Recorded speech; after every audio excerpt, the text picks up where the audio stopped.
What's good, y'all? Elvis here. Man, y'all would not believe it. I had someone run off on a cut.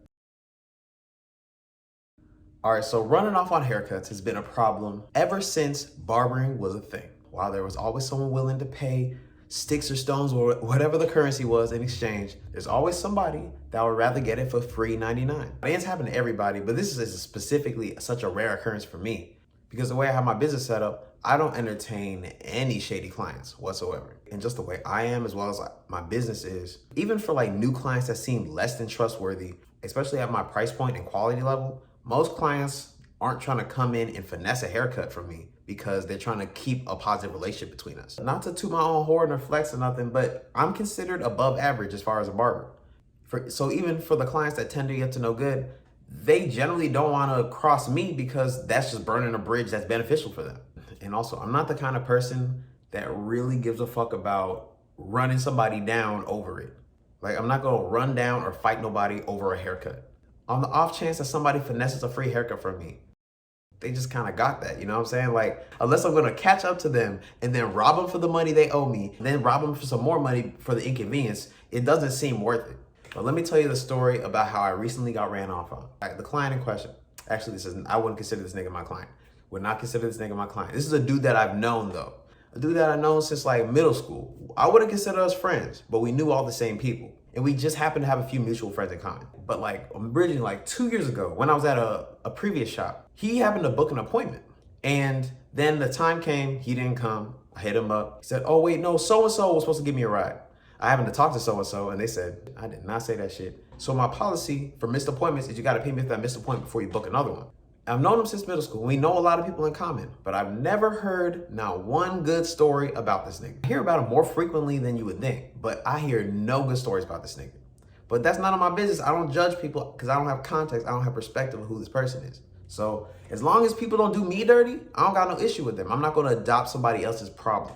But he's the type of dude, whenever I see him, he's either on Instagram flexing big scammer shit, or if I see him in person, he is just crashed the fuck out hurting. It's either extreme. But since he missed that appointment like 2 years ago, he was already blacklisted. But then a few weeks ago, like one of my cousins booked. I mean, actually, I don't think we're actually related, but either way, I consider this nigga my cousin. This is my cousin. So he booked an appointment, but also other dude, shady nigga, books an appointment after.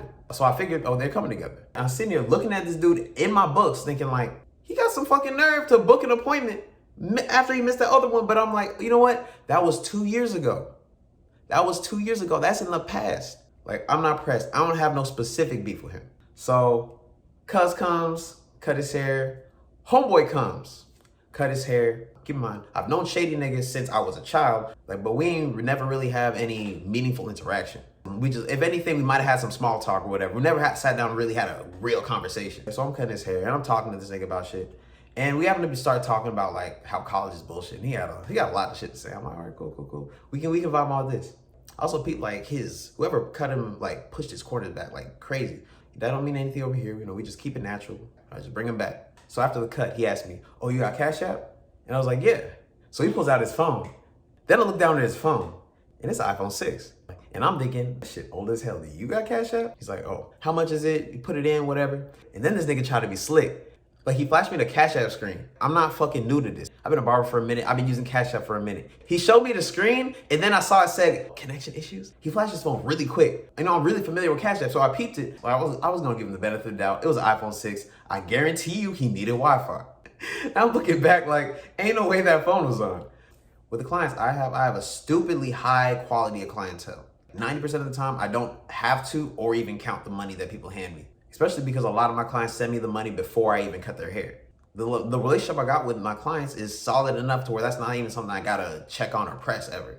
Every now and then there might be like an issue with somebody's Cash App and it sends like a few hours later or maybe the next day. But it's been a really long time since I had to press clients for payment. So a dude gets out the chair like, oh yeah, I'm a rock with you. And I'm like, I can smell the cap. I can smell the cap because clients that plan on coming back and rock with you don't gotta say it. They don't. They do not. They just come back. I know he didn't see me see the screen, so I was like, I'm gonna give him a few hours. He might get home connected to Wi-Fi. It might send. You know what I'm saying? In my head, I'm already writing this haircut off as charity. Like, but the next day, I hit him up. I text his phone. No answer. Call his phone, no answer. I DM him, no answer. I'm like, bet.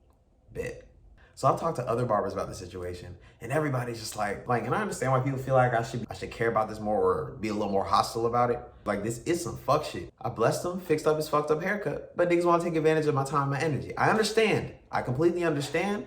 But the way I look at it, I got so much value in and around my life that I don't need to finesse anybody at anything. That's a really blessed position. And that makes me realize, like, if I was in a place where I didn't have the means, like I didn't even have value to trade for the things that I wanted, I would have no choice but to finesse, you know what I'm saying? Like, I know he didn't have the bread for the haircut, and I was just somebody he thought he could finesse. Keep in mind, you can't allow people to just do whatever the fuck they want. But you have to give people like that a certain amount of grace. Most clients, when they miss an appointment, I just tell them, hey, you gotta pay me before you book another one. But for the clients that show up for that second appointment, even when they didn't pay for the first one, most of the times I catch it and I just let them know. I either delete it or let them know, hey, you owe me money before you book again. Or I'm not gonna front. If they slip in, I'm gonna just let them sit there. When it's their turn, they gonna come up and I say, you got my money from the last one? No? Oh, well, you can leave. And to keep it straight, I don't really care how people feel about it because it's one of the first things you read on my booking policy. And also, I don't feel bad about not cutting their hair that time because they decided to waste my time last time. It's petty and it only happens on accident. But at that point, nigga, we even. I don't care. People that are trying to get theirs by any means are the kind of people that don't realize the bridges that they burn doing so. But keep in mind, before this, I had never cut his hair. He'd hit me up a few times over the years, but he was trying to play with my time, and I just, I don't deal with that. He don't realize he burnt a valuable bridge, and it's not just one bridge. It's a network of bridges.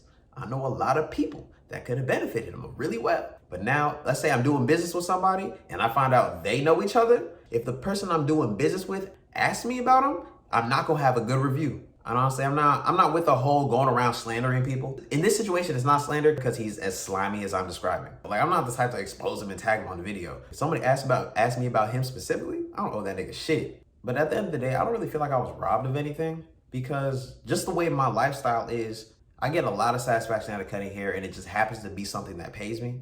And then I also do a lot of free haircuts anyway. My little homies always get free cuts, and I might throw somebody else a free cut just because I'm feeling generous. It's like, it don't mean that much to me, bro. Like, this is only a little bit of my time, my energy that I was gonna spend. I wanted to spend anyway.